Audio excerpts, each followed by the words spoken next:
Good morning, students. Today I am going to continue my lecture for plus 2 hours political science, and the name of the chapter is Contemporary in South Asia. Now let us start with the new topic, the military and democracy in Pakistan. You know that democratic country is that country in which citizens elect their representative who run the government of their state. कहते हैं कि after Pakistan frame is first constitution, तो general Ayub Khan जो हैं उन्होंने country की administration को took over किया और खुद को एज अ इलेक्टेड मेंबर बता दिया, लेकिन he had to give up office जब वहाँ पर पॉपुलर डिससेटिस्फैक्शन हो गई, जब उनके रूल से लोग सेटिस्फाइड नहीं हुए। इस तरह से पाकिस्तान में परवेज़ मुशर्रफ के बाद अगेन दोबारा वहाँ पर जनरल याह्या खान ने मिलिट्री डिक्टेटरशिप को इस्टेब्लिश कर दिया। During Yahya military rule Pakistan को बांग्लादेश के क्राइसिस को फेस करना पड़ा और इंडिया के साथ इसकी वार भी स्टार्ट हो गई थी 1971 में।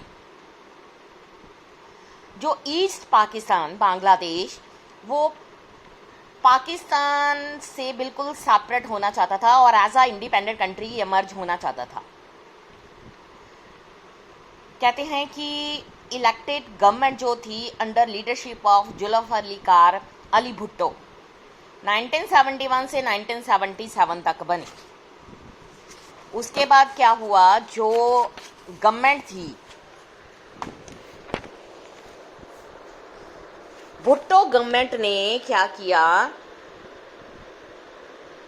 जनरल जियाउल हक 1977 में इस भुट्टो गवर्नमेंट को रिमूव कर दिया गया।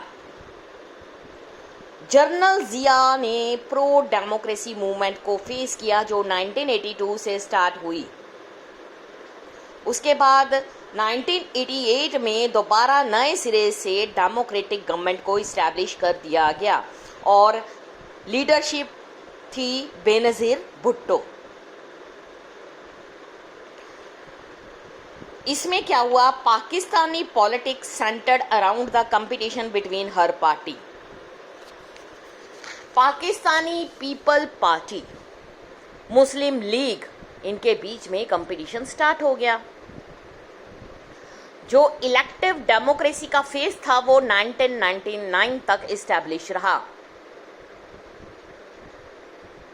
उसके बाद फिर दोबारा आर्मी ने स्टीप्ड किया इन पाकिस्तान में और जनरल परवेज़ मुशर्रफ ने प्राइम मिनिस्टर नवाज शरीफ को रिमूव कर दिया और ये था incident in 2001। General Pervez Musharraf ने अपने आप को एज एन इलेक्टेड प्रेसिडेंट बताना शुरू कर दिया। पाकिस्तान में मिलिट्री का रूल शुरू हो गया।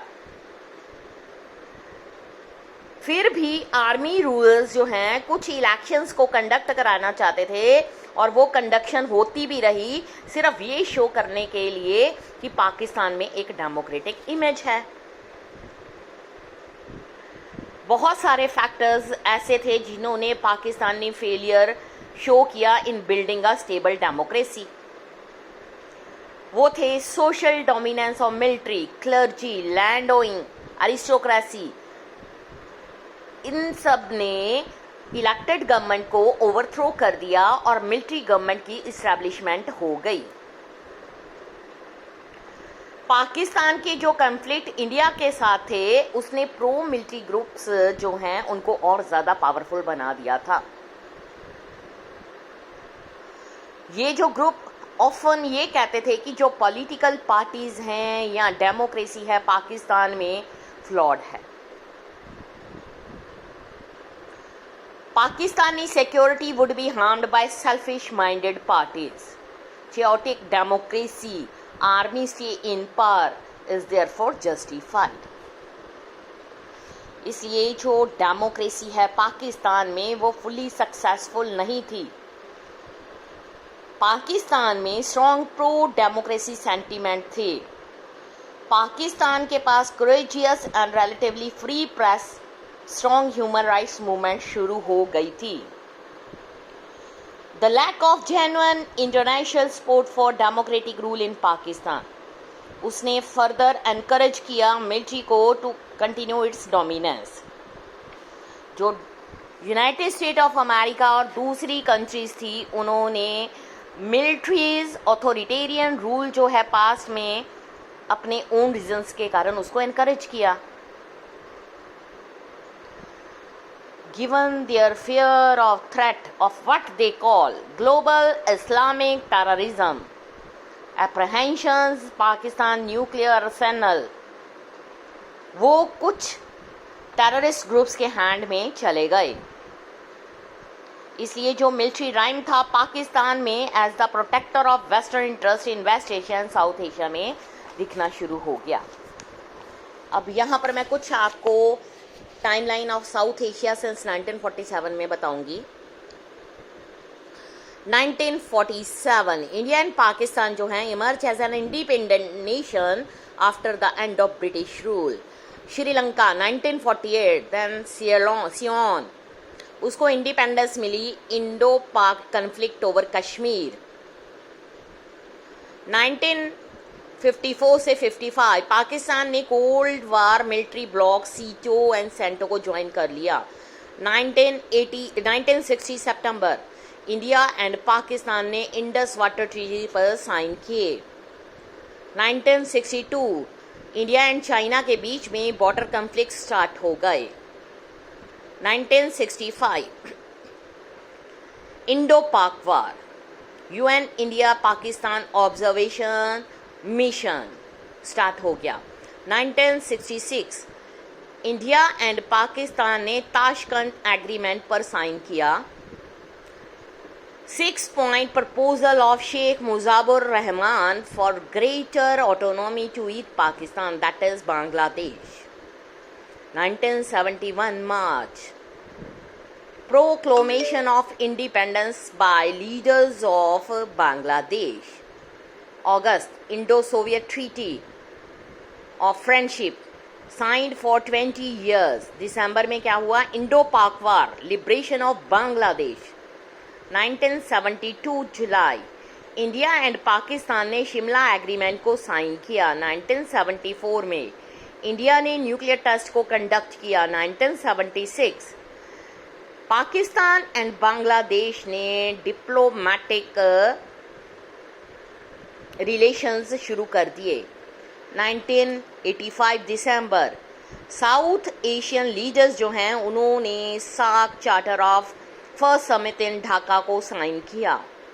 1987 India Sri Lanka accord, Indian peace keeping force IPKF operation था श्रीलंका में चलाया गया तालिबान लिट्टे को फिनिश करने के लिए 1987 से 90 के बीच में। 1988 इंडिया ने अपने ट्रूप्स को मालदीव में भेजा ताकि जो मर्सेनरीज द्वारा जो अटेम्प्ट किया गया था उसको फेल किया जा सके। इंडिया पाकिस्तान ने एग्रीमेंट को साइन किया not to attack nuclear installations and facilities of each other. 1988 से 1991 डेमोक्रेसी रिस्टोरेशन पाकिस्तान में हो गई, बांग्लादेश में भी और नेपाल में भी।